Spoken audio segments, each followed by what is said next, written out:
좋은 아침이라고 말씀드리기엔 오늘 새벽 이런 속보가 하나 들어왔습니다. 속보 먼저 좀 전해드리도록 하겠습니다. 오늘 새벽 3시 11분쯤 광주에서 112 신고를 받고 출동한 50대 경찰관이 흉기 피습을 당하는 일이 있었습니다. 이 경찰, 이 해당 용의자에 대해서 총을 쐈는데요. 현재 용의자는 심정지 상태입니다. 하지만 경찰도 흉기 피습으로 인해서 일단 현재 병원으로 이송이 된 상태이기 때문에 자세한 이 사건 경위는 현재 좀 파악 중이다라는 말씀을 좀 같이 드립니다. 일면 들어가 볼까요? 매일경제입니다. 계엄은 대국민 호소 복귀 땐 개헌입니다. 윤석열 대통령 어제 최후 진술이 있었죠. 최후 진술에서 계엄은 대국민 호소였었다. 내가 복귀하면 개헌하겠다라고 얘기를 했다라는 겁니다. 그런데 매일경제의 제목인데 이걸 조선일보는 뭐라고 제목을 뽑았을까요? 같이 볼까요? 조선일보입니다. 계엄은 야당 때문, 복귀 시 임기 연연해하지 않겠다.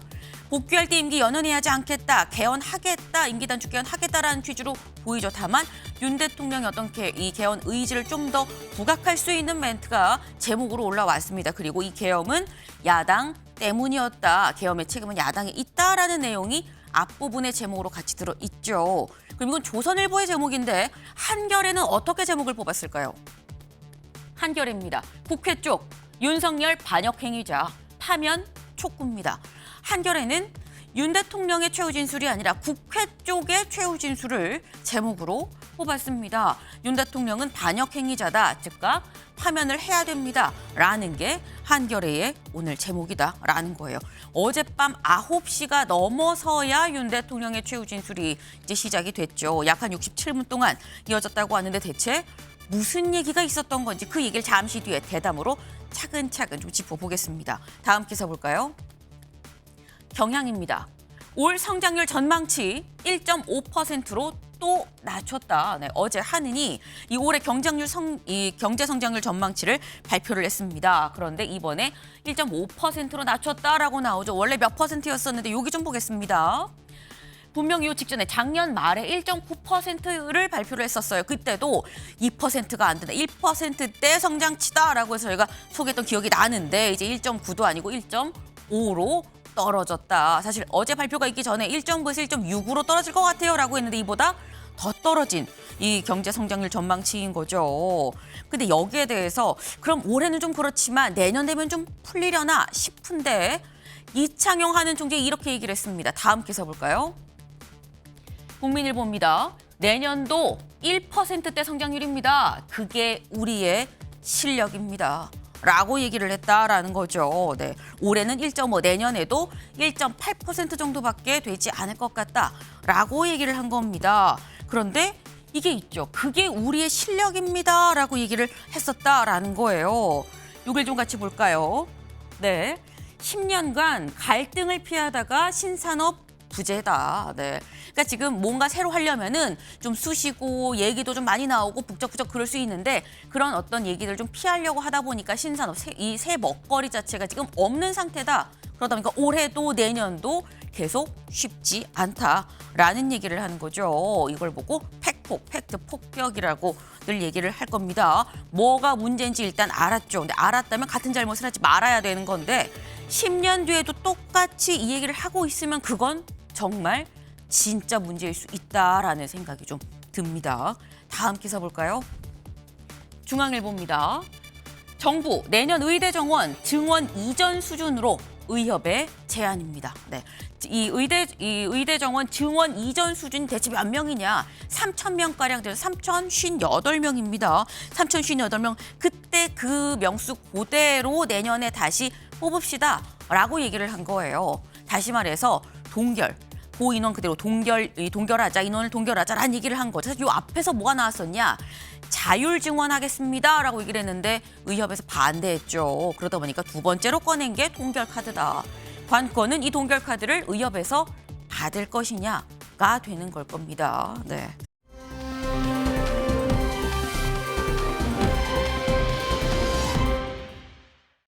네. 보면 지금 이게 분명히 도로고 이 도로를 가로지르는 뭔가 이 상에 있는 이 다리인 것 같은데, 교량인 것 같은데 다리가 이렇게 지금 휘어 있죠. 이게 뭐야 싶을 수 있습니다. 엿가락 휘듯 휘어져 있는 이 다리. 경기도 안성에 있는 세종 포천 고속도로입니다. 어제 이 다리가 이렇게 엿가락 휘듯 무너졌다라는 거죠. 그 모습 같이 보고 오실까요?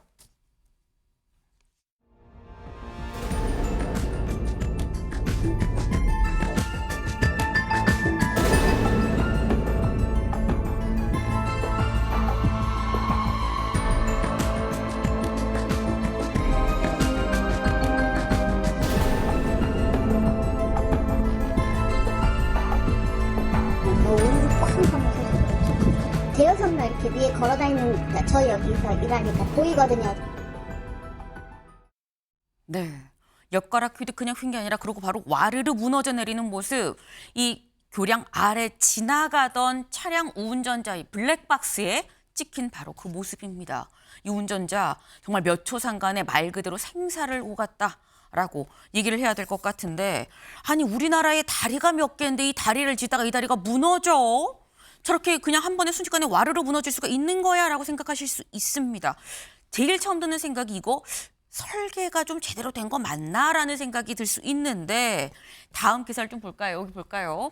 장비 철수 과정에서 사고, 설계 오류 가능성이 낮다라는 겁니다. 설계를 잘못했을 가능성은 상대적으로 낮다. 왜? 장비를 철수하는 과정에서 사고가 났기 때문이다라는 거예요. 네. 그러면서 여기 좀 부제를 같이 보겠습니다. 뭐라고 나와 있느냐? 전문가들은 뭐라고 얘기하냐? 작업자 과실 가능성에 좀 무게를 두고 있다. 장비랑 보를 완전히 분리 안 한 게 아니겠느냐라는 얘기를 하고 있어요. 일단 뭐 장비에 뭐 보 이런 얘기가 나오는데, 지금 보이시는 것처럼 뭔가 뒤로 쫙 후진을 하다가 갑자기 이게 와르르 무너지는 그 모습을 보셨죠. 그러니까 지금 저 장비를 뒤로 이렇게 빼내다가 거기에서 뭔가 문제가 있어서 다리가 무너진 거 아니겠느냐라는 겁니다. 네. 이 실제로 여기를 좀 같이 볼까요? 뭐라고 적혀 있느냐? 보가설 장비 론처. 그러니까 지금 저기 아까 저희가 본 파란색, 남색이 살짝 내려가는 걸 보셨죠? 론처입니다. 그게 철수하는 과정에서 이게 넘어가면서 붕괴 이 밑에 있었던 게 다 와르르 무너졌다라는 거예요. 요거죠. 저 영상으로. 원래대로 한다면 사실 이런 식으로 다 이 설계가 돼 있어야 되는 건데, 걸려 있어야 되는 건데, 기둥과 기둥 사이에 걸려 있어야 되는 건데, 이게 다 무너져서 내려앉았다. 어떤 게 이게 이 론처, 이 남색 론처가 사실 내려놓고 뒤로 빠져야 되는 건데 빠지다가 사실상 다른 게 다 무너지는 상황이 된 거 아니냐라는 겁니다. 그러다 보니까 지금 설계 오류는 아니고 뭔가 작업자 과실 얘기가 나오고 있는데, 관련해서 이건 아직 뭐 명확하게 밝혀진 건 아니죠. 다음 기사까지 좀 보시죠. 네. 다음 기사. 네. 무게 200톤 장비 균형 잃어 사고, 작업 과실, 오작동 가능성입니다. 저희가 아까 말한 그 론처 아니면 이거를 다루는 작업자의 어떤 과실이 있었던 거 아니겠느냐라는데 무게가 실리고 있다라는 거죠. 사실 아직 원인이 뭔지 명확히 모릅니다. 다만 이거 아니야라는 추정만 지금 나오고 있는 건데, 원인이 뭔지 누구 과실인 건지 그걸 이제 차차 사고조사위를 구성을 해서 알아봐야 될 문제라고 봅니다만, 일단 이 사고를 수습해야 될 책임은 시공사에 있는 거겠죠. 근데 어제 이 사고 브리핑을 하는 중에 시공사에서 자리를 이탈하는 모습이 포착이 됐습니다. 저희 기자가 직접 따라갔거든요. 같이 보고 오시죠. 봤는데 왜 그냥 가셨어요? 선생님, 그 본사에서 그냥 가라 그런 거예요? 아닙니다. 근데 왜 그냥 가셨어요? 선생님, 지금 기자들 다 기다리고 계시는 거 아시죠? 선생님, 기사 그렇게 나갑니다. 도망갔다고. 네. 그러니까 사실 이렇게 가는 게 같이 도망가는 것처럼 보일 수도 있는데요라는 취지 지금 기자의 얘기인 거예요. 이게 좀 더 추가 설명이 필요하고 브리핑을 하셔야 되는데 어디 가시는 겁니까? 라고 했는데, 추후 시공사에서 뭐라고 설명을 했느냐? 이 해당 관계자를 여러 기관에서 불러서 부득이하게 어쩔 수 없이 자리를 뜰 수밖에 없었다라고 얘기를 했다라는 겁니다. 그러니까 여러 곳에서 불러서 자리를 떴다라는 건데, 사고에 대한 설명을 하는 브리핑 자리보다 더 중요한, 이 자리를 떠야 할 만큼 더 중요한 자리가 어디냐라는 질문을 던지지 않을 수가 없습니다. 아침엔 매일경제 뉴스 종합 비타민 언제나처럼 TV로 좀 크게 보시다가요. 궁금한 점 유튜브 댓글로 남겨주시면 같이 좀 얘기를 보겠습니다. 함께해 주실 분들 소개합니다. 안녕하세요. 안녕하세요.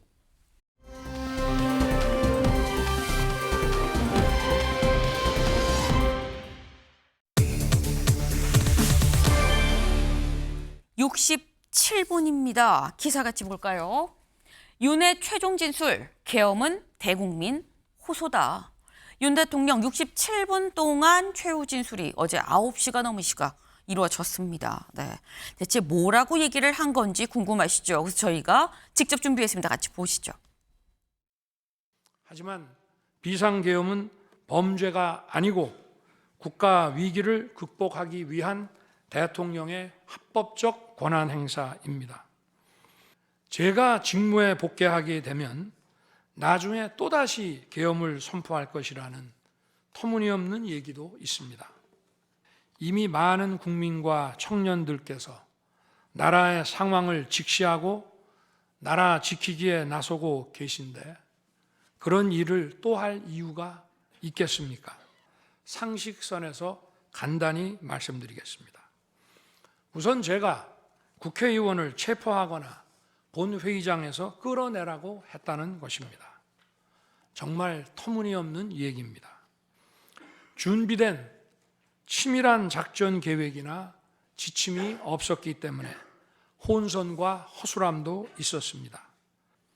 12.3 계엄 선포는 계엄의 형식을 빌린 대국민 호소이고 과거 계엄과는 다른 것이었기 때문입니다. 저는 이미 대통령직을 시작할 때부터 임기 중반 이후에는 개헌과 선거제 등 정치 개혁을 추진하겠다는 계획을 가지고 있었습니다. 개헌과 정치 개혁을 마지막 사명으로 생각하여 87 체제 개선에 최선을 다하고 싶습니다. 부족한 저를 지금까지 믿어주시고 응원을 보내주고 계신 국민 여러분께 진심으로 감사드립니다. 네, 윤 대통령 정치인 체포 의도가 있었다라는 얘기, 정치인 체포 지시를 했다는 얘기 이거 정말 터무니가 없다라고 얘기를 했습니다. 그리고 이 계엄은 앞선에 있었던 다른 계엄들과는 다르다. 이건 대국민 호소로 봐야 되는 거다라고 얘기를 하죠. 그러면서 나는 원래부터 개헌을 하려는 생각이 있었기 때문에 내가 직무에 복귀를 하면 임기 단축 개헌도 하겠다라고 지금 얘기를 했습니다. 일단 이승훈 변호사님. 일단 윤 대통령은 이렇게 얘기를 해요. 나는 정치인 체포 지시를 한 적이 없다. 너무 좀 터무니가 없다라고 좀 얘기를 했습니다. 그러니까 뭐 마지막까지 거짓말을 하는 거죠. 일단 본인의 거짓말은 둘째치고 부하들의 헌법재판소에서의 진술, 검찰에서의 진술은 다 거짓말인 거잖아요. 윤석열 대통령을 음해하기 위한 탄핵 공작인 거고 야당과 공모한 거잖아요. 그러니까 좀 뭐 무슨 생각을 하시는 분인지 모르겠어요. 국민들은 다 아실 걸로 저는 생각되는데 본인만 모르고 있어서 아마도 윤석열 대통령은 본인이 탄핵 안 될 걸로 생각하는 것 같아요. 자신은 이 8명의 헌법재판관을 충분히 속였다. 그렇기 때문에 자신은 탄핵되지 않을 것이고 돌아간다라고 하면 개헌을 할 것이다. 근데 정치 개혁을 하신다고 하는데 윤석열 대통령의 탄핵이 가장 큰 정치 개혁일 것 같아요. 그렇지 않는다라고 한다면 대한민국은 굉장히 위기에 빠질 것 같다. 그래서 그냥 대통령에 전혀 관심도 없는 뭐 기대감도 없었던 뭐 예상했던 그러한 최후 변론이었고 저 최후 변론을 끝으로 대한민국 역사에서 물러났으면 좋겠다 이런 생각이 듭니다. 네, 지금 이승훈 변호사님께서는 윤 대통령 이거 거짓말이다. 헌법재판관들을 지금 뭐 속이려는 거냐라는 취지로 지금 말씀을 하셨거든요. 이창근 위원님. 뭐 윤 대통령의 어제 최후 변론을 두 가지로 요약한다면은 네. 현재의 판결에서 쟁점이 됐던 부분, 그것은 마찬가지로 비상계엄의 위법성을 다루는 부분인데 하나는 이제 국회의원에 대한 체포와 국회의 계엄 해제 의결 방해 부분에 대해서 강변을 했고 또 하나는 이제 국무회의 요건에 대해서 강변을 했습니다. 그것은 본인이 이제 본인의 심판이기 때문에 당연히 방어권 행사 차원에서 예상이 됐던 부분이고 기존의 입장과 달라진 건 없습니다. 하지만 지난 12월 7일 첫 번째 대국민 담화를 다 기억할 겁니다. 네. 그때는 윤 대통령이 사과를 했었죠. 그리고 12월 12일부터 입장이 바뀐 2차 담화부터 지금까지 똑같은 논리로 이제 이어오고 있는데 그때부터는 시민과 국민과 함께 끝까지 싸우겠다는 거 아니겠습니까? 그래서 어제의 최후 변론은 그 두 가지를 합한 거다 이래 볼 수 있는데 다만 개인적으로 네. 비중을 놓고 본다면은 12월 7일의 사과 담화와 관련해서는 한 1% 정도의 반영. 네. 그 외에는 12월 12일의 2차 대국민 담화 그것이 이제 99% 정도 반영이 된 거 아니냐. 그럼에도 불구하고 대통령 본인은 본인의 심판이기 때문에 방어권 차원에서 그렇게밖에 할 수 없을 것이다 하는 그런 생각도 해봅니다. 네. 그러니까 지금 이 윤 대통령이 앞서 있었던 두 번의 담화를 같이 좀 비유를 해서 첫 번째 대국민 사과가 같이 담겼던 그 담화가 1% 그리고 그 뒤에 끝까지 싸우겠다라는 담화 내용이 있었던 게 99% 정도 들어간 게 아니겠냐. 다만 전략상으로 지금 현재 이 탄핵 심판에 있어서 임하는 전략상으로 좀 이런 이 논리를 갖고 갈 수밖에 없는 거 아니겠느냐 뭐 이런 취지의 말씀을 같이 하셨어요. 네.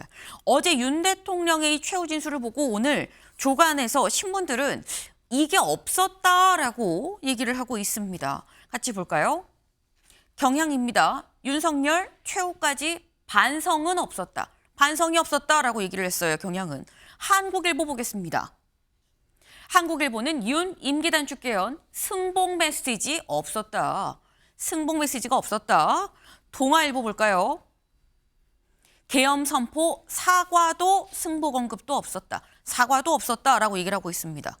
조선일보 보겠습니다. 조선일보는 지금까지 앞에서 보여드린 건 저희가 다 1면 기사였었는데 조선일보는 지금 3면이에요.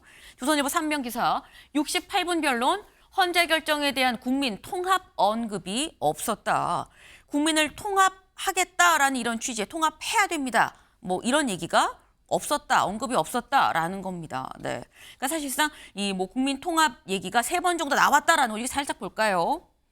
국민 통합이란 단어가 3번 정도 나오긴 했는데 직무 복귀를 전제로 향후 개헌 그리고 정치개혁이 추진이 되면 분열된 국민이 결과적으로 통합이 될 것이다라는 취지로 말했기 때문에 엄밀히 말하면 국민 통합해야 됩니다.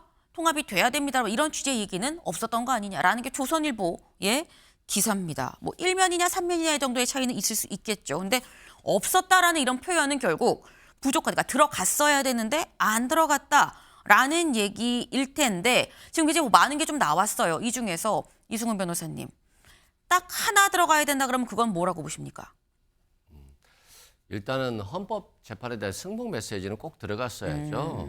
본인이 이제까지 열심히 헌법재판에 참여했잖아요. 네. 그렇다라고 한다면 탄핵이 되더라도 그걸 인정하고 그리고 탄핵을 인정하면 결국 그게 국민 통합으로 가는 것이 아니겠어요? 본인이 탄핵을 인정하지 않으면 국민들은 좌와 우로 나눠서 같이 싸울 것이고 그걸 부채질하는 분이 윤석열 대통령일 것이기 때문에 결국 통합으로 갈 수 없다는 측면에서는 승복 메시지가 나와야 되는데 승복 메시지가 없다라고 하는 것은 헌법재판소에서 탄핵 결정이 나오면 끝까지 싸우겠다는 거죠.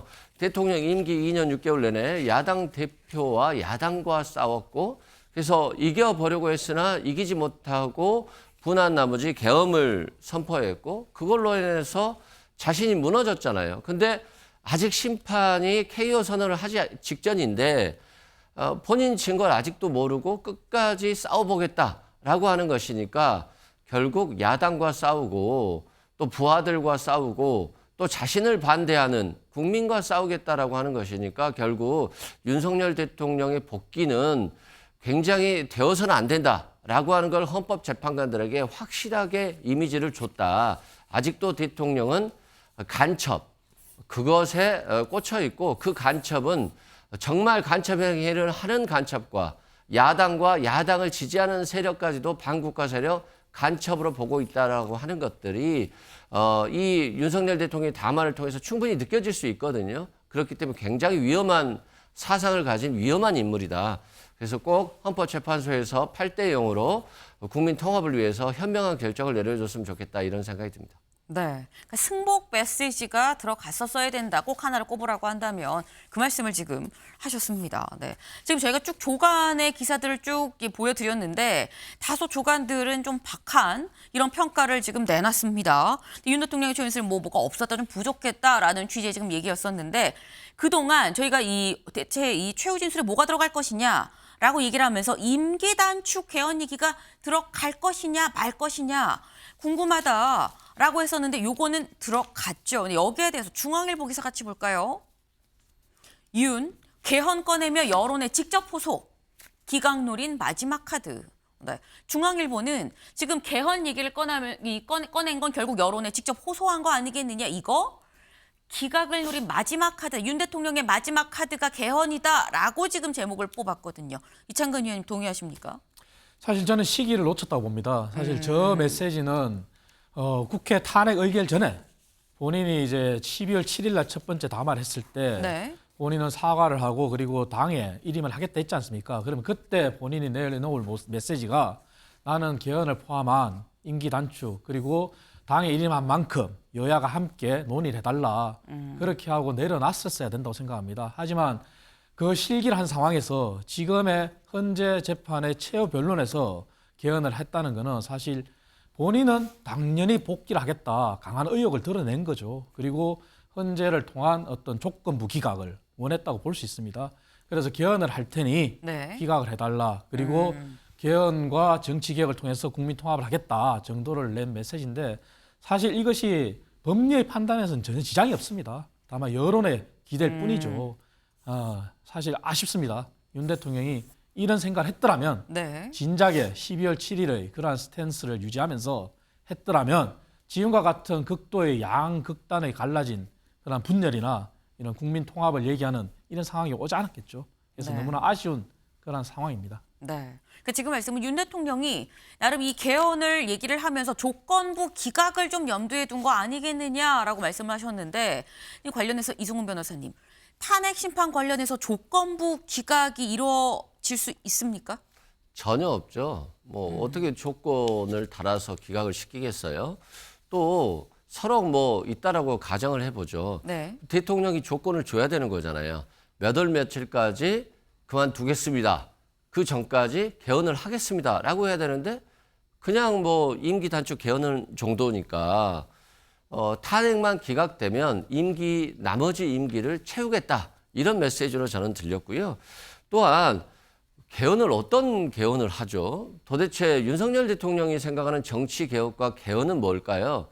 그 개헌은 아마도 본인이 그 국회를 해산할 수 있는 권한을 대통령에게 주는 거 아닌가 싶어요. 국회 해산권도 없잖아요. 그러니까 결국 계엄을 다시 선고하려면 국회 해산권이 대통령에게 주어져야 되는데 야당이 너무나도 자신을 핍박하고 국민과 유리되고 탄핵하고 예산 폭거를 하기 때문에 나는 국회를 해산권을 가져야 되겠다. 이 정도 수준의 머릿속에 있는 것이 아닌가. 그렇기 때문에 그건 말로서 표현할 수 없잖아요.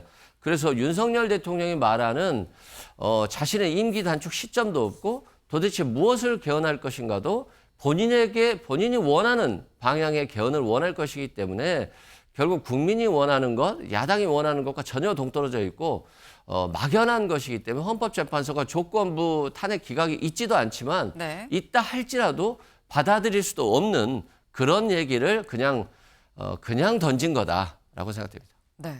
조건부 기각이라는 것 자체가 없는데 있다고 해도 받아들이기 쉽지 않은 게 어떤 걸 뭘 구체적으로 뭐 언제까지 개헌을 하겠다 뭐 이런 구체성이 좀 없지 않느냐 뭐 이런 말씀을 지금 하셨어요.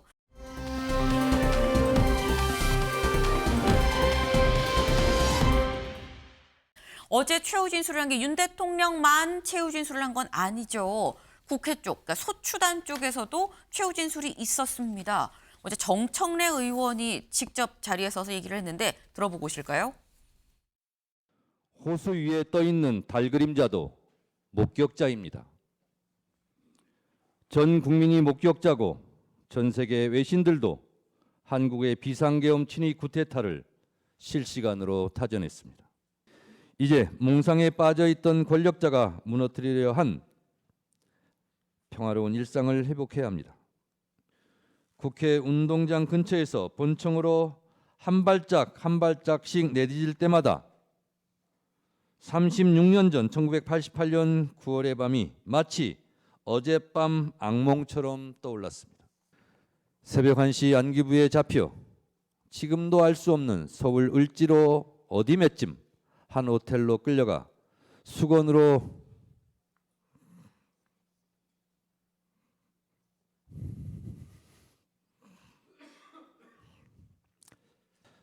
눈을 가린 채 속옷 차림으로 4시간 동안 주먹질, 발길질로 고문 폭행을 당했습니다. 살아있음이 고통이었습니다.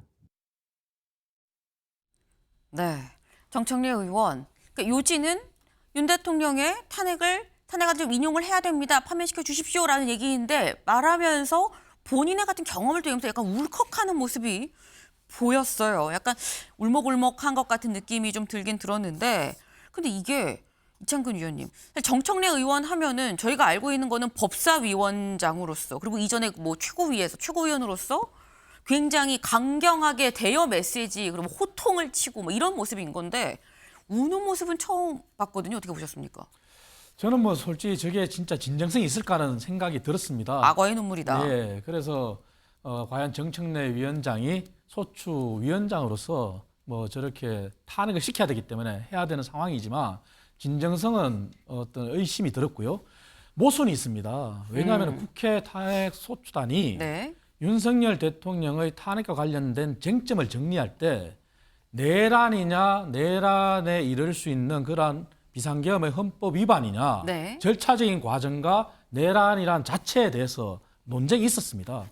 그래서 그때 쟁점을 정리할 때 내란과 관련된 건은 형법에서 판결해야 되기 때문에 뺐습니다. 네. 그런데 어저께 또 주장한 거는 내란 행위라고 단정을 지었어요. 이러한 부분들이 국회 소추단들도 사실 변론 과정에서 봤을 때 모순적인 부분이 몇 가지 있었거든요. 그래서 어제 정청래 위원장의 그러한 모습이나 발언 내용 자체도 당연히 국회에서는 탄핵을 시켜야 되기 때문에 해야 되는 이유를 들 때 법리적으로 들었어야지. 이러한 부분들도 모순이다. 그래서 이 부분들 결코 국회 입장에서는 유리한 상황은 아닐 수 있다 하는 그런 생각을 해봅니다. 예. 이승훈 변호사님, 지금 말씀은 국회 소추단도 좀 앞뒤가 안 맞는 모순되는 얘기를 하고 있다. 지금 악어의 눈물로 약간 뭔가 감정에 오서면서 여론을 좀 끌어보려는 거 아니냐라는 취지로 말씀을 하셨어요. 아마 정청래 소추위원장이 네. 좀 만감이 교차했을 것 같아요. 아무래도 계엄이라는 상황이 급작스럽게 일어났고 과거에 자신이 민주화 운동 시절 때 수건으로 눈을 가리고 호텔에 잡혀가서 폭행, 고문을 당한 것들 그런 기억들이 이 탄핵 재판 긴 과정 속에서 그런 것들이 교차돼서 눈물을 흘렸을 것 같고 굳이 정청래 법사위원장이 눈물을 흘리지 않더라도 헌법재판소에서 법대로 판단하기 때문에 저는 탄핵 인용될 것으로 보여지고요. 악어의 눈물이라고 하는 것은 좀 과한 비판이다. 그리고 호수의 달그림자를 오히려 윤석열 대통령의 말을 인용을 했죠. 네. 호수의 달그림자마저도 윤석열 대통령이 한 행동을 다 목격했을 것이다. 그렇기 때문에 이런 전 세계가 목격한 윤석열 대통령의 어떤 내란 행위에 대해서 헌법재판소가 헌법 수호기관으로서 엄중하게 심판할 거라고 봅니다. 네. 지금 호수에 떠 있는 달 그림자를 언급했었던 윤 대통령 얘기를 그대로 또 다시 빌려와서 그 달 그림자조차도 계엄을 목격하지 않았겠느냐. 계엄은 불법이고 이위헌적인 거고 그렇기 때문에 파면이 돼야 된다라는 얘기를 다시 한번 강조하는데 오히려 인용해서 썼다라는 말씀을 하셨습니다. 악어의 눈물은 아니다라고도 말씀을 하셨어요. 일단 어제 양쪽의 최후 진술까지 있었던 거죠. 윤 대통령 그리고 국회 소추단 양쪽의 최후 진술까지 있었기 때문에 그럼 이제 남은 건 선고만 남아 있습니다. 근데 이 선고 대략 한 2주 남짓 걸리지 않겠느냐라는 게 전반적인 전망인데 다음 기사를 좀 볼까요? 네. 선고일까지 매일 재판관 평의, 헌법재판소가 그럼 2주 동안 손 놓고 있는 거냐 아니라는 거죠. 거의 매일 재판관들은 모여서 평의를 한다라는 거예요. 파면과 기각 결정문을 모두 준비한다. 네. 그러니까 양쪽 모든 가능성에 대해서 다 결정문을 작성을 하고 매일 같이 만나서 논의를 한다라는 거죠. 그럼 대체 선고는 언제 내느냐? 둘 중에 그러니까 인용 결정문과 기각 결정문 둘 중에 뭘로 할지 언제 결정을 하느냐라는 건데 여기 볼까요? 평결은 보안 등을 고려해서 선고 당일에 결정을 한다라는 거예요. 네. 사실 선고가 나겠죠. 그 결정이 인용일지 기각일지는 알 수 없습니다. 다만 그 결과가 무엇이든지 간에 이 결과가 이창근 위원님 8대 0 만장일치냐 아니면 일부 소수 의견으로 남는 것이냐라는 게 사실 가장 이 화두거든요. 뭐 8대 0이 될 수도 있고 뭐 네. 6대 2가 될 수도 있고 뭐 5대 3이 될 수도 있고 그건 알 수가 없습니다. 그래서 설사 8대 0으로 하더라도 소수 의견은 붙을 수도 있습니다. 네. 그래서 민주당에서 또 국회 탄핵 소추단에서 주장하는 바는 주장하는 바고 윤 대통령이 방어권 찬원에서 주장하는 거는 주장하는 바지만 지금은 헌재의 시간입니다.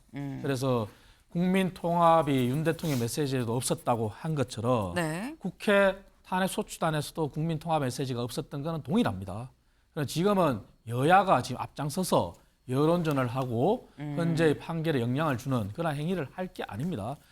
당연히 한 2주 정도 있으면 헌재 시간을 거치면 판결은 날 겁니다. 그래서 8대 0, 5대 3, 6대 2 숫자에 연연해서 여론전은 서로 자제하고 지금은 정말 여야정 국정협의체를 다시 가동해서 현재의 시간은 현재의 시간을 맡기고 여야는 민생의 시간으로 돌아가야지만 대통령도 국회도 국민통합을 얘기 안 했다면 여야가 함께 국민통합을 얘기해야 되지 않겠습니까?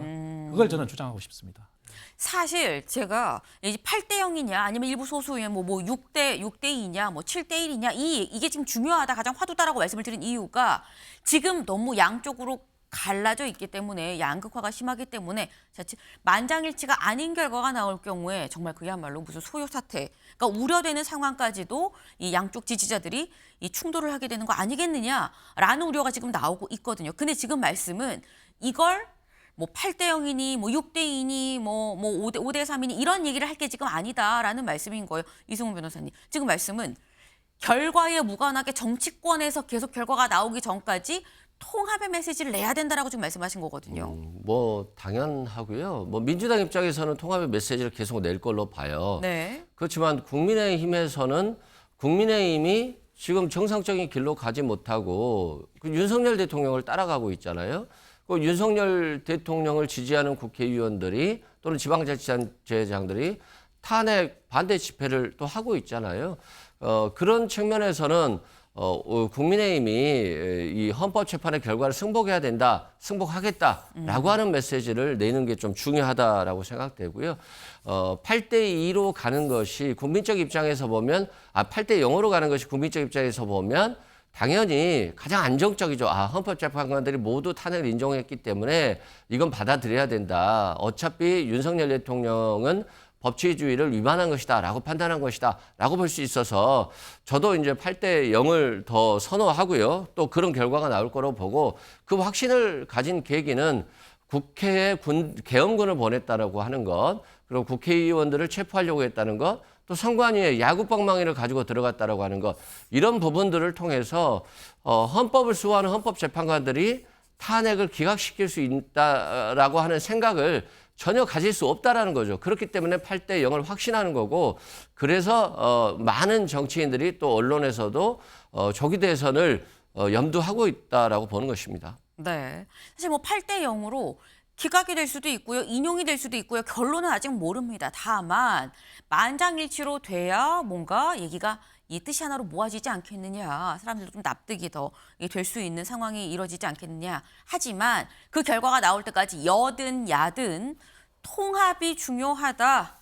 이 현재의 판단을 좀 받아들여야 된다라는 데 있어서는 똑같은 메시지를 지속적으로 내야 된다라는 말씀을 지금 하셨어요. 네. 사실 이게 기각이 되면 직무에 그냥 복귀를 하면 되죠, 윤 대통령. 근데 인용이 되면 그 다음부터는 좀 다른 막이 이제 열리게 되는 거, 다른 장이 이제 열리게 되는 겁니다. 조기 대선이 시작이 된다라고 봐야 되는 거죠. 그러니까 만약의 가능성입니다. 인용이 되면이라는 건데 그러다 보니까 아까 말씀처럼 언론에서 뭐 조기 대선 얘기도 나와요라고 말씀하셨죠. 국민일보 다음 기사 같이 볼까요? 옥중의 윤심, 탄핵 심판 뒤에도 여주자들 흔드나라는 겁니다. 지금 현재 구치소에 있는 윤 대통령 탄핵 심판 결과가 만약에 인용이 돼서 조기 대선으로 간다고 하면 그때 윤심이 향하는 바에 따라서 여주자들이 또 흔들리는 거 아니겠느냐라는 얘기인 거예요. 네. 사실 그동안 이창근 위원님, 뭐 전당대회 당대표를 뽑을 때나 아니면 당의 어떤 중요한 결정을 할 때 윤심 얘기가 여러 번 나왔었죠. 그러면 만약에 조기 대선이 열린다고 하면 그때도 윤심이 작용을 할 것이냐라는 게 지금 국민일보 제목 같아요. 뭐 일부 언론에서 뭐 벌써 이제 윤 대통령이 네. 옥중에서 대선 주자로 뭐 누구를 거론했다 이런 보도도 있는데 확인된 건 없습니다. 네. 하지만 윤심 때문에 사실 우리 당이 비정상의 정당이다 해서 사실 그간의 비판을 받은 것도 사실입니다. 그러한 모습들을 또 실망스러운 모습을 보여드린 것도 사실이고요. 하지만 만약에 헌재에서 판결의 결과를 알 수는 없지만 만약에 인용이 돼서 네. 대통령이 파면을 이른다면 그러면 우리가 누구나 다 알다시피 이제 대선의 전국으로 흐르지 않습니까? 그리고 헌재에서는 또 해야 될 일이 비정상의 정상화를 위해서 한덕수 총리에 대한 그러한 탄핵 부분도 빨리 심판을 해야 될 겁니다. 그 정치권에서 대선을 흐르는 국면에서 네. 과연 우리 당이 지금까지는 대통령이 대통령직을 유지했기 때문에 그리고 대통령의 방어권이나 그런 차원 때문에 탄핵에 대해서 함께 목소리를 내는 일부 주자들도 있고 일부 정치인들도 있었습니다. 네. 하지만 대통령의 법적인 판단을 받은 뒤에는 남은 거는 형법상의 판결이거든요. 그 부분까지 정치권에서 영향을 미칠 수는 없거든요. 하지만 그런 것에 영향을 미치려고 했던 것이 그간의 이재명 대표와 민주당의 모습이었거든요. 그래서 저희 국민의힘은 그러한 이재명 대표나 민주당의 모습처럼 똑같이 전체를 밟지는 않을 거라 생각합니다. 그리고 우리가 해야 될 일은 대선으로서 윤 대통령에 대한 판결이 인용이 되면은 그거에 대해서 겸허히 받아들이고 수용을 하고 네. 승복을 하고 우리 당이 어떻게 변모를 하겠다, 어떻게 정상화하겠다 네. 하는 이런 목소리가 더 강해질 거라고 저는 생각합니다. 네. 지금 윤심의 얘기가 나오면 사실상 이 비판을 받았던 적이 있지 않느냐. 윤심이란 얘기가 다시 나오는 건 바람직해 보이지 않는다라는 취지의 말씀을 또 하셨어요. 네. 사실 아직 이제 결론이 나오기까지는 이제 대략 한 2주 정도 소요가 된다고 합니다.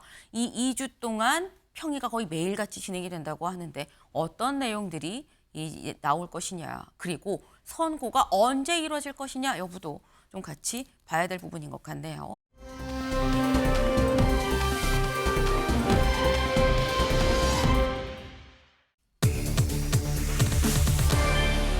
컴백입니다. 컴백. 기사 같이 볼까요? 컴백 예고 한동훈. 이재명 한국에서 가장 위험한 인물이다라는 거예요. 컴백을 예고했다라는 거죠. 뭘로?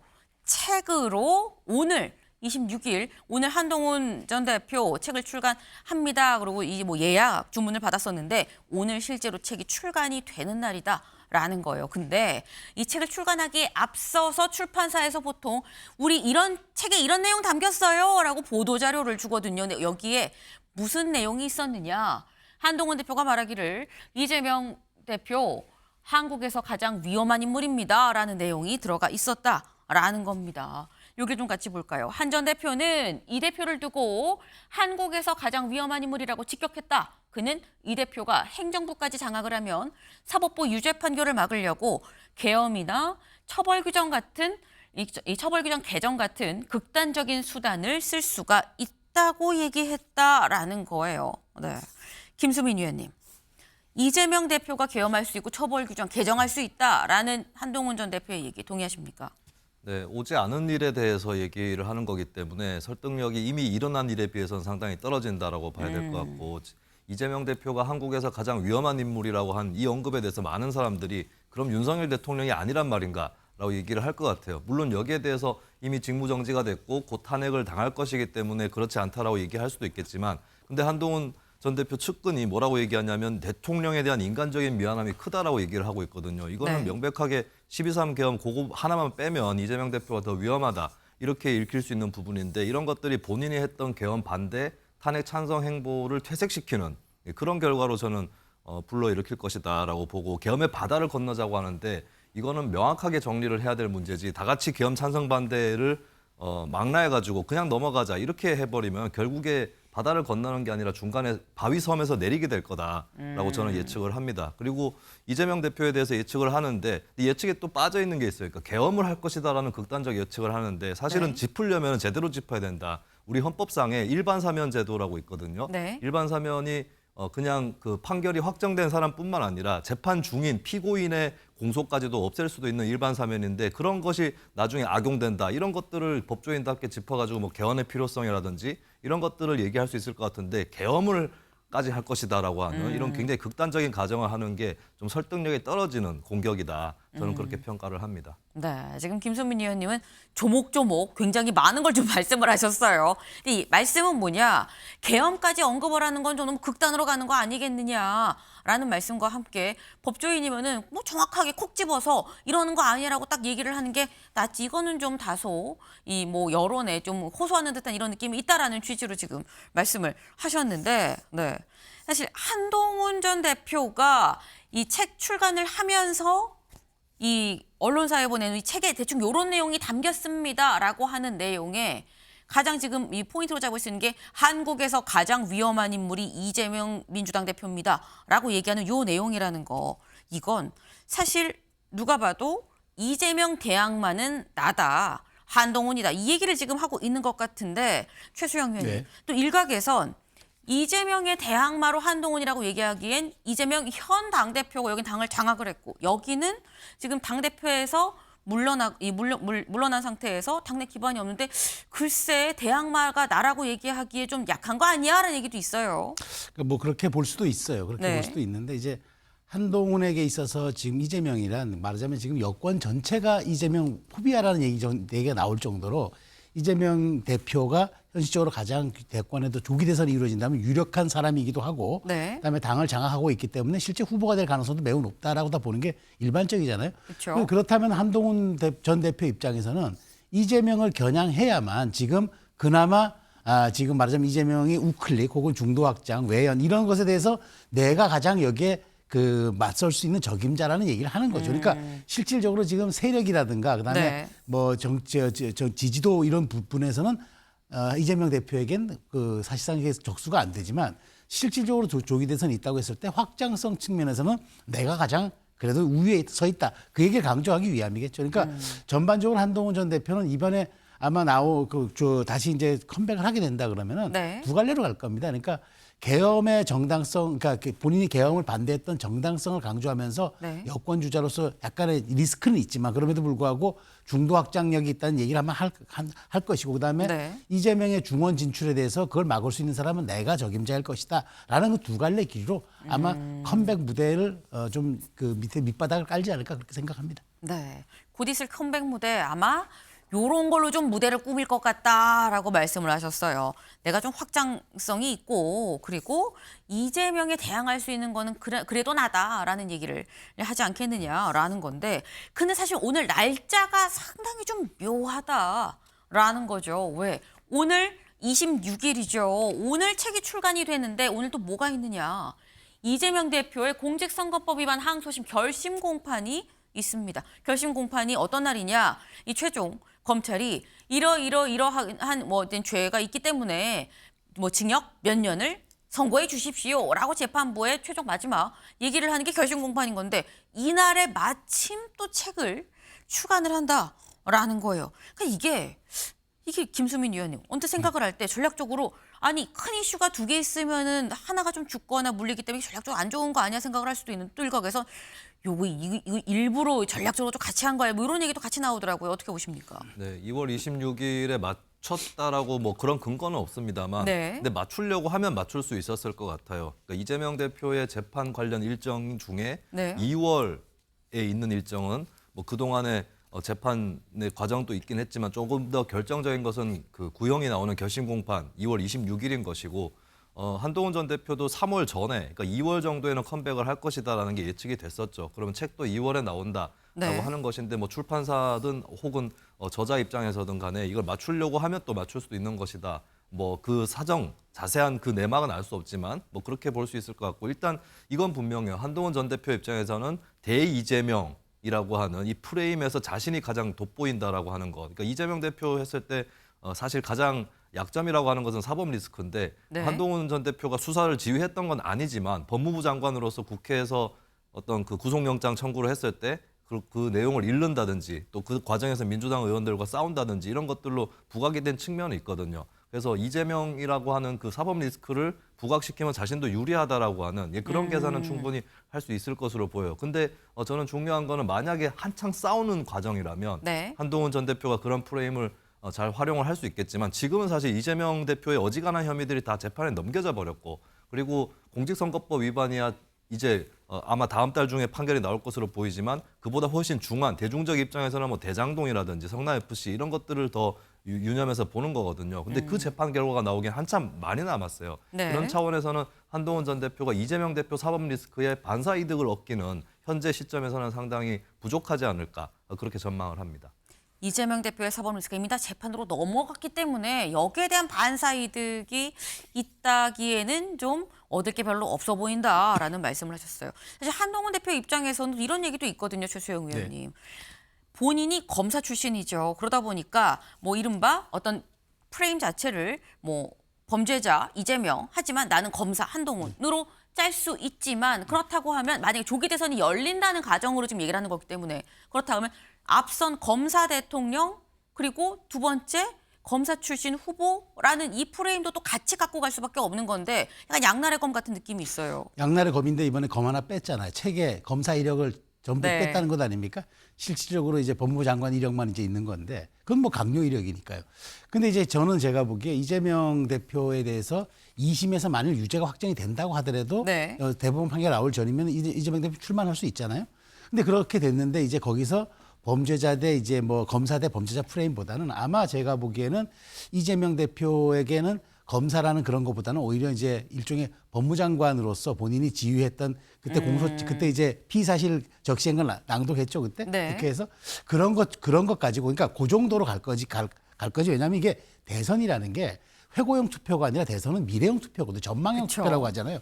그러니까 이재명의 과거를 가지고 내가 이런 사람의 과거를 때려잡는 검사 출신이라는 것을 강조하기보다는 아마 미래 전망형 투표 이 성격상 그렇기 때문에 그래서 책에도 아마 그 본인의 검사를 뺀 것 같아요. 근데 중요한 건 이재명 대표 만일 맞대결 구도가 된다 그러면은 네. 법무장관 당시에 그건 아마 충분히 활용을 할 겁니다. 본회의장에서 읽었던. 근데 그 정도 수준이지 이재명 대표의 죄목을 요목조목 얘기하면서 이런 범죄자를 수사했던 검사 한동훈 아마 그런 것들은 오히려 과거로 되돌릴 수 있는 오히려 한동훈 대표가 그렇게 빼고 싶었던 검사 이력을 다시 하면서 윤석열 대통령에 이은 시즌2 검사 정권이라는 오히려 부담을 줄 수 있기 때문에 제가 보기에 단편적인 그 정도의 법무장관 정도의 이력 정도만 얘기했다는 그 정도로 프레임을 짜고 미래형 투표 나온 어떤 메시지 전쟁을 펼칠 것이라고 저는 전망합니다. 네. 지금 이 한동훈 전 대표 거의 컴백 예고다. 사실 컴백 예고는 진즉에 있고 엄밀히 말하면 거의 컴백을 이미 한 거 아니야라는 느낌이 드는 정도죠. 오늘 책 출간하고 이제 뭐 북콘서트 등등을 통해서 이제 전국을 좀 다니면서 직접적으로 얼굴을 드러낼 거다라는 생각이 드는데 그에 앞서서 이 책에 지금 뭐 이재명 대표에 대해서 한국에서 가장 위험한 사람이다라는 얘기만 넣었느냐. 아니다라는 거죠. 이재명 대표에 대한 비판 말고 이런 내용도 있었다라는 겁니다. 볼까요? 이 안에 책을 초반에 시작하는 부분에 이 본인이 이 12월 3일 그때 계엄 선언 그 당시에 대통령실 고위 관계자와 주고받았던 문자 내용을 그대로 실었다라는 거예요. 무슨 상황입니까? 라고 물었더니 비상사태입니다. 유유 울고 있어요. 그러니까 구체적으로 무슨 내용이에요? 했더니 최악. 이라고만 문자가 왔다라는 거죠. 네. 그러니까 지금 이게 책의 가장 앞부분 시작할 때 요 당시 주고받았던 내용을 넣었다라는 건데 사실 김수민 위원님 책을 처음에 딱 폈을 때 처음에 무슨 말로 시작을 하느냐가 굉장히 중요한데 그걸 이 문자로 시작을 했다는 거 이건 어떻게 해석을 할 수 있는 겁니까? 이건 아무래도 국민들이 현재 한동훈 전 대표에게 가장 궁금해하는 것에 대한 답변이라고 봅니다. 그러니까 다른 거 뭐 한동훈 전 대표가 과거에 뭐 어떤 검사를 했고 검사 시절에 무엇을 했고 또 정치 인문에서는 장관이 돼서 그리고 여당 대표가 돼서 뭘 했다 이거보다는 가장 최근에 있었던 계엄 당시에 무슨 일이 있었는가라고 하는 부분 그리고 방첩사의 체포 작전의 그 대상자 명단에도 한동훈 전 대표 들어가 있었기 때문에 계엄에 대한 생생한 증언이랄까 이런 것들을 궁금해하는 거고 또 한동훈 전 대표가 계엄 직후에도 윤석열 대통령을 만난 그런 장본인이기 때문에 그에 관련한 증언들을 국민들이 궁금해한다 이런 것들에 대해서 좀 빨리 답을 하겠다라고 하는 그런 의사가 읽히는 것이고 그리고 책 제목부터가 국민이 먼저입니다. 라는 네. 제목인데 사실 제목 자체는 울림이 예전에도 무엇이 먼저다 이런 제목들은 있었기 때문에 울림이 크지 않을 수 있는데 사실 그것은 윤석열 대통령과의 의리라든지 이런 것보다는 국민이 먼저다 이런 뜻에서 책 제목을 정했을 겁니다. 그럼 거기에 맞게 계엄 당시의 상황과 그리고 본인이 반대한 이유 이런 것들을 책 머리에 서술을 하는 것이 자연스러워 보이고요. 다만 이제 한동훈 전 대표 같은 경우는 사실 계엄 당일에 즉각적으로 반대한다는 입장을 냈던 것이 국민들한테 울림은 컸었는데 네. 나중에 소위 한한 체제, 한동훈 대표와 한덕수 국무총리의 쌍두마처럼 마치 국정을 이끌어갈 수 있을 것처럼 그리고 대통령 직무 정지를 해놓고 몇 달 기다렸다가 하야시킬 수 있는 것처럼 그렇게 얘기를 해서 탄핵에 찬성하는 또 다수 국민들에게 상당히 비판을 받았고 그것 때문에 지금 더 탄핵 찬성 반대 양 여론의 지지를 많이 받지 못하는 처지가 됐거든요. 거기에 대한 반성이라든지 복귀 이런 것들도 같이 들어가 있어야 될 것이다. 이렇게 말씀드립니다. 네. 지금 말씀은 한동훈 대표가 처음에 분명하게 탄핵에 대해 이 계엄에 대해서 반대 입장을 명확하게 드러내고 본회의장 안으로도 진입을 했었는데 그 뒤에 한덕수 총리와 함께 뭔가 뭐 질서 있는 뭐 퇴진 이런 얘기를 지금 하면서 좀 뭔가 스탠스가 바뀐 그 부분에 대해서도 좀 설명을 했었어야 되는 거 아니냐라는 말씀을 하셨는데 저희 경향신문 기사 같이 볼까요? 네. 요 내용에 이런 내용도 있다라는 거죠. 책 안에 여기 보겠습니다. 한 전 대표는 윤석열 대통령도 당초 질서 있는 조기 퇴진에 동의했다면서 이후 어떤 이유로 기류가 바뀌었고 탄핵 정국으로 흐르게 됐는지를 적은 것으로 전해졌다. 지금 말씀 중에 나온 것처럼 이 계엄이 선언되고 난 다음에 그 뒤에 해제가 된 이후에 한덕수 총리와 당시 이 한동훈 대표가 직접 윤 대통령을 찾아가서 만났죠. 만나고 와서 이렇게 얘기를 했습니다. 같이 보실까요? 질서 있는 대통령 조기 퇴진으로 대한민국과 국민들께 미칠 혼란을 최소화하면서 안정적으로 정국을 수습하고 대통령이 퇴진 전까지 국무총리가 당과 긴밀히 협의하여 민생과 국정 차질 없이 챙길 것입니다. 네, 당시 질서 있는 조기 퇴진이라고 얘기를 했고 지금 이 얘기를 보면 한동훈 당시 대표도 나는 질서 있는 조기 퇴진을 윤 대통령이 할 거라고 믿고 그래서 나왔다라는 얘기인 것 같아요. 근데 최수영 위원님, 네. 그 이후에 이게 어떤 이유로 기류가 바뀌었다라고 하는데 그럼 이게 왜 바뀐 거냐라는 겁니다. 그러니까 지금 아마 모든 사람들이 궁금해하는 대목이 바로 저 부분일 겁니다. 네. 그러니까 사실 처음에는 이제 저희도 그때 당시 상황들을 지금 정확히 기억하고 있잖아요.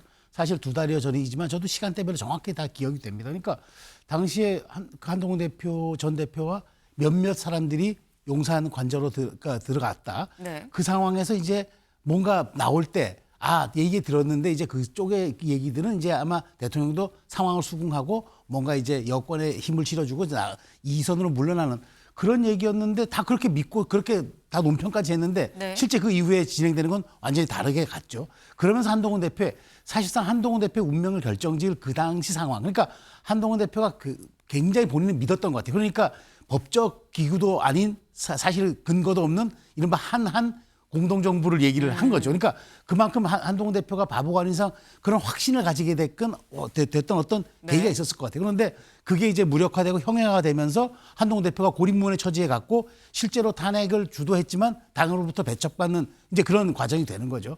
그런 측면에서는 저도 굉장히 궁금해요. 어떤 내용이 담길지. 그래서 출판사 측에서는 한 전 대표와 윤 대통령이 나눴던 긴박한 대화들을 우리가 문해력을 가지고 좀 읽다 보면은 그게 말하자면 왜 전체 흐름을 잃는 단초가 될 것이다라고 지금 얘기를 하고 있는 것 같아요. 그래서 저는 한동훈 전 대표에게 있어서 그 당시의 얘기를 빼고는 이전의 한동훈과 이후의 한동훈은 성립하지 않기 때문에 네. 저는 아마 굉장히 그 부분을 아마 좀 일종의 마케팅 전략 같아요. 근데 사실상 네. 저도 그게 굉장히 궁금합니다. 어떤 실제 대화들이 있었는지는 많은 분들이 좀 궁금해할 것 같아요. 근데 어쨌거나 이 얘기를 지금 보면은 출판사 쪽의 얘기를 좀 같이 들어봐도 한동훈 전 대표는 어쨌거나 그때 왜 기류가 바뀌었는지 본인 나름의 이유를 알고 있다라는 생각이 드는 거죠. 한동훈 전 대표는 그때 기류가 왜 바뀌었다고 생각을 하는 건지도 조만간 얘기가 좀 밖으로 좀 흘러나올 것 같다. 오늘 책이 출간됐으니까요. 라는 생각을 좀 해봅니다. 근데 저희가 지금 오늘 키워드가 컴백이죠. 컴백인데 이 컴백에 대해서 땡큐라고 얘기를 하는 사람이 있어요. 근데 약간 뜻밖의 인물입니다. 누구냐? 홍준표 대구시장이다라는 거예요. 홍준표 대구시장. 최근 언론 인터뷰에서 이렇게 얘기를 했어요. 한동훈 대표 벼락 출세 윤 대통령이 시켜줬는데 그런 배신자는 난 싫다라고 얘기를 했습니다. 그러면서 오면 좋죠. 경쟁이고 뭐고 타작할 기회를 주니까 좋죠. 난 장애물이 있을 때 피해 안 갑니다. 부수고 가지라고 얘기를 했어요. 오면 땡큐. 왜? 타작할 기회를 주니까 땡큐다라고 지금 홍준표 시장은 지금 얘기를 한 건데 홍준표 시장 뭔가 김수민 의원님 약간 벼르고 있다라는 느낌이 없잖아 듭니다. 네, 오면 좋죠라고 얘기한 것에는 세 가지 차원이 있는 것 같아요. 네. 첫 번째는 일단 좋다고 해야 됩니다. 오면 싫어요 이러면은 겁난다라는 네. 그런 것으로 읽힐 수 있기 때문에 네. 얼마든지 와라. 일단은 그렇게 얘기할 수밖에 없는 거고요. 두 네. 번째는 평소에 홍준표 시장이 굉장히 사람을 하대해 가면서까지 한동훈 전 대표를 예전에도 계속 공격을 해왔거든요. 넌 내 밥이야, 뭐 샌드백이야 이렇게 생각을 또 하고 있는 본인이 좀 실제로 신이 난 측면도 없지 않을 겁니다. 그리고 세 번째는 정치공학적인 부분인데 한동훈 전 대표하고 홍준표 시장은 사실은 표밭이 많이 안 겹치게 됐어요. 계엄 이후로 탄핵에 대해서 입장이 홍준표는 반대, 한동훈은 찬성 이렇게 갈렸기 때문에 네. 그러면 홍준표 시장 입장에서는 어차피 본인이 가져가기 어려운 탄핵 찬성층 보수 이쪽을 오세훈 시장이라든지 한동훈 전 대표라든지 뭐 안철수 의원이나 유승민 전 의원들이 나누어 가질 수 있는 거거든요. 그럼 본인은 이제 좀 탄핵 반대쪽에 오히려 홍준표 시장한테 위협이 되고 있는 건 김문수 장관입니다. 탄핵 반대층이 겹치기 때문에 그러면 이제 찬성 쪽은 갈라지도록 좀 내버려 두고 반대쪽에 자신이 한동훈 또 때려가면서 그런 반대층이 호소가 될 거기 때문에 네. 그렇게 해서 이제 뻗어나가려고 하는 그런 정치공학적 이유까지 합치면은 아주 여러모로 홍준표 시장 입장에서는 실제로도 반가운 일일 수 있다. 저는 그렇게 봅니다. 정치공학적인 측면으로 봐서 실제로도 홍준표 시장이 상당히 반가울 수 있다라고 말씀하셨는데 근데 또 저희가 정치공학적으로 생각을 해보면 정치권에서 통용되는 공식이 있죠. 최수영 의원님.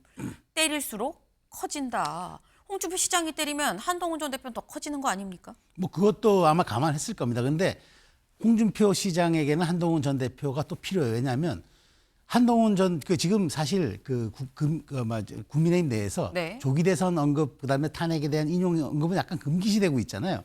그러니까 뜻이 있어도 말을 못 해요. 그 전에 이제 장이 서면 나는 장돌뱅이가 장에 물건 팔러 가야지 해서 네. 우회적으로 표현을 했지만 실적으로 본인이 명시적으로 나 출마할 거야 이렇게 얘기를 쉽지는 않거든요. 근데 한 전 대표가 등판하니까 거기에 빌려서 본인의 대선 얘기를 하는 거예요. 아하. 그러니까 일종의 약간 그 도구제로 활용을 하는 거죠. 한 전 대표가 등판하니까 너 대선 나오는 거 아니야? 그럼 너 잡으러 가는 건 나야. 뭐 이런 식으로 얘기하면서 자연스럽게 본인도 대선 얘기에 참전이 가능한 거죠. 그래서 아마 한 전 대표를 때려서 물론 때릴수록 키워지는 건 또 정치권의 속성이긴 합니다만은 그걸 알면서도 한 전 대표가 뭐 장을 깔아줘야 본인도 뭐 거기에 물건 팔러 가는 것 아니겠습니까? 그러니까 네. 한 전 대표가 등판한다니까 너 잘 왔다 하면서 본인도 대선 참전을 자연스럽게 여기에 얹혀가는 거.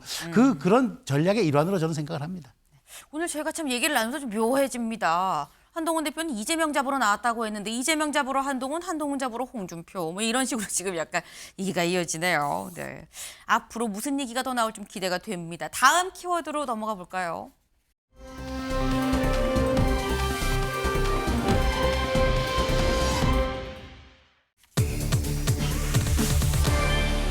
(17초입니다) 오늘 좀 시간이 많이 나와요. 17초는 대체 뭐냐라는 거죠. 트럼프, 마크롱 8년 만에 악수 대결 17초간 힘겨루기다라는 겁니다. 마크롱 프랑스 대통령과 트럼프 미국 대통령 두 사람 악수를 하고 있죠. 악수하고 있는데 손이 여기가 하얘요. 네, 꽉 잡고 있다라는 거죠. 무려 17초 동안이나 했다는 건데 직접 보고 오시죠.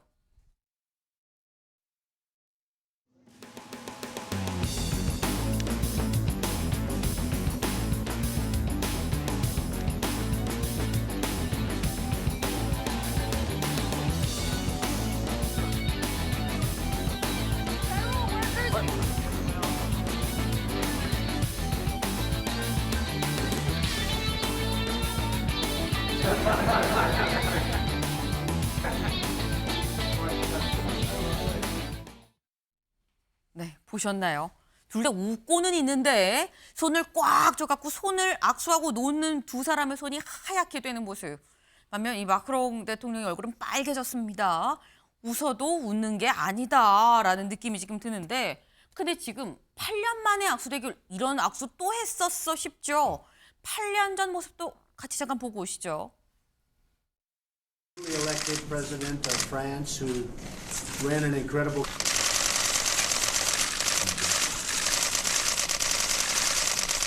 Thank you very much.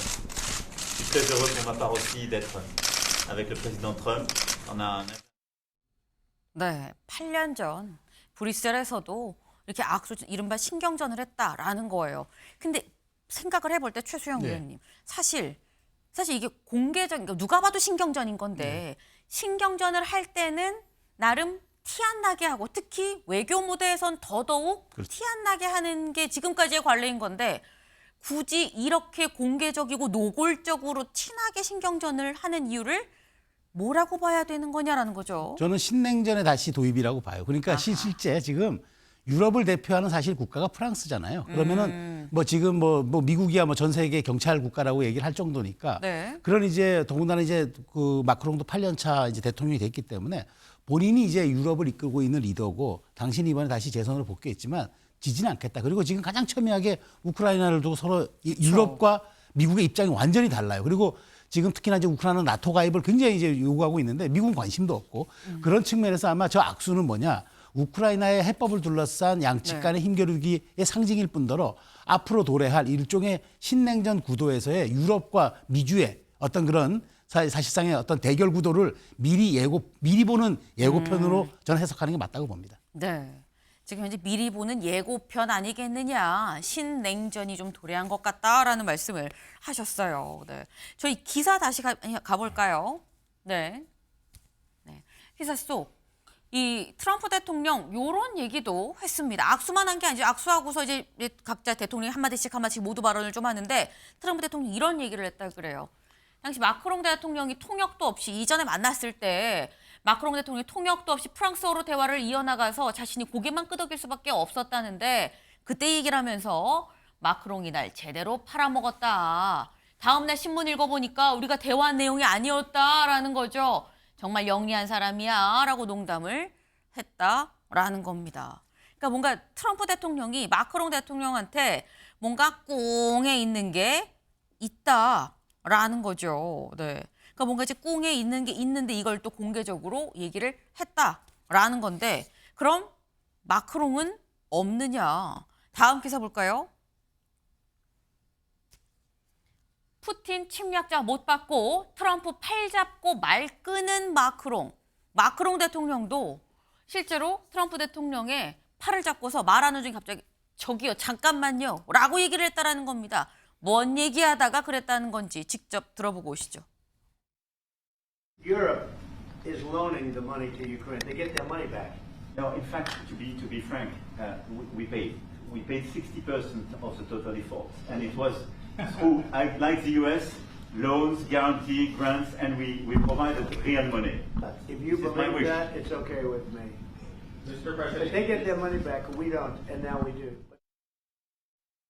네, 김수민 의원님 보면서도 막 보통 아니다, 둘 다 보통 아니다라는 생각이 들어요. 마크롱 대통령도 그게 아니고요라고 설명하고 뭐 그러거나 말거나 아무튼 우린 돈 받을 거야. 이 얘기를 지금 하고 있는 거 아닙니까? 네, 일단 미국하고 프랑스 관계부터가 전통적으로 어느 정도 긴장감 있는 관계예요. 그러니까 영국 같은 경우는 굉장한 친미 국가이고 네. 독일은 2차 세계대전 패전에 그 좋지 않은 기억이 있기 때문에 좀 미국한테 바로 이렇게 대적하고 이런 것들이 전후에는 상당히 어려웠었거든요. 근데 프랑스 같은 경우는 굉장히 좀 자주적인 그런 국가로 꼽혀와서 심지어는 반미 노선에 가깝다. 이런 뭐 예전에 드골 대통령 때도 그런 평가를 받았습니다. 그런 지정학적인 부분에서 두 나라의 충돌이라든지 대립이 충분히 있는 건데, 근데 또 두 정상을 놓고 봤을 때 사실 그 마크롱 대통령은 중도 우파 정도 포지션이고 트럼프 대통령은 이제 강경 우파 쪽 포지션인데 이게 이제 뭐 좌우 스펙트럼에서 봤을 때는 극과 극은 아니라고 할지라도 어떤 전선을 놓고 보면은 굉장히 또 첨예하게 입장 차이가 나오는 거거든요. 특히 프랑스 현재 마크롱 대통령의 어떤 친 EU 노선이라든지 또 그쵸. 친 세계화 노선 이런 것들이 막 그 트럼프 대통령하고 완전 극척점에 있다라고 볼 수가 있겠고 사실 마크롱 대통령 입장에서도 국내 정치적으로도 극우의 도전을 받고 있기 때문에 트럼프 전 대통령하고 한번 싸우는 모습이 극우에 대해서 본인이 대표적으로 전 세계적으로 반대하는 지도자다 이런 것들을 좀 부각시킬 수 있는 그런 국내 정치적 전략도 깔려 있을 거라고 봅니다. 네. 국내용의 의미도 없자다 있어 보인다. 이런 신경전이 그 말씀을 지금 하셨어요. 네. 근데 지금 이 두 사람 공개적으로 이렇게 노골적으로 나 이 있고 나 좀 더 싫은 것 같아. 이 얘기를 지금 뿜뿜 지금 드러내고 있는 그런 상황에서 사진이 또 하나 나왔습니다. 무슨 사진이냐 볼까요? 네, 이거죠. 잘 안 보이죠? 무슨 사진이냐면 지금 여기 결단의 책상, 지금 미국 대통령의 책상 있고 여기 딱 한가운데 트럼프 대통령이 앉아 있죠. 그런데 이 옆에 의자 하나 놓고 마크롱 대통령이 뭐 상담하러 온 것 마냥 앉아 있는 이런 모습이 공개적으로 어쨌거나 노출이 됐다라는 겁니다.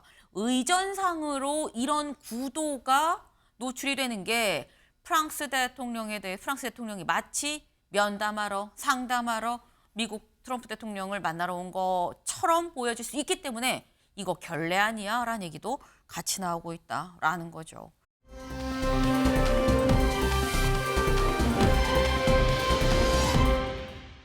이런 걸 보면 트럼프 대통령 무소불위네, 무적이다 싶을 수 있는데 트럼프 대통령 위에 진짜 왕이 또 있다라는 얘기도 있습니다. 뭔지 같이 볼까요? 이겁니다. 글씨가 써져 있어요. 뭐냐? Long live the real king. 진짜 왕이요. 뭐 오래 살아, 영원하라. 뭐 이런 얘기인 거죠. 근데 뭔지 글씨 때문에 잘 안 보이는데 이 사진입니다. 발에 뽀뽀를 해요. 근데 누구 발이냐? 일론 머스크가 앉아 있습니다. 일론 머스크 발에 뽀뽀하는 트럼프 대통령. 이게 대체 무슨 일이냐라는 건데 살짝 발이 좀 이상해요. 네, 왼발만 2개입니다. 만든 합성한 AI가 만든 사진이라는 거죠. 진짜 사진이 아닙니다. 근데 여기서 한 번 더 들어갈 부분. 아유, 가짜 사진이 또 돌고 있구만. 이 가짜 사진이 어디에 공개가 됐느냐. 미 주택도시개발부, 그러니까 정부 부처죠. 정부 부처에 있는 내부에 있는 이 사무실 TV들의 일제히 이렇게 진짜 왕이여 영원하라 라는 글씨와 함께 노출이 됐다라는 겁니다. 네. 최근 일론 머스크가 나한테 보고 안 하면 그만두는 걸로 알겠어 라고 통보를 했죠. 거기에 대한 반발 아니겠느냐라는 얘기도 있는데 네. 진짜 왕은 누구냐라는 얘기가 미국 내에서 도는 것 같습니다. 저희가 준비한 소식 오늘 여기까지입니다. 오늘도 좋은 하루 보내세요.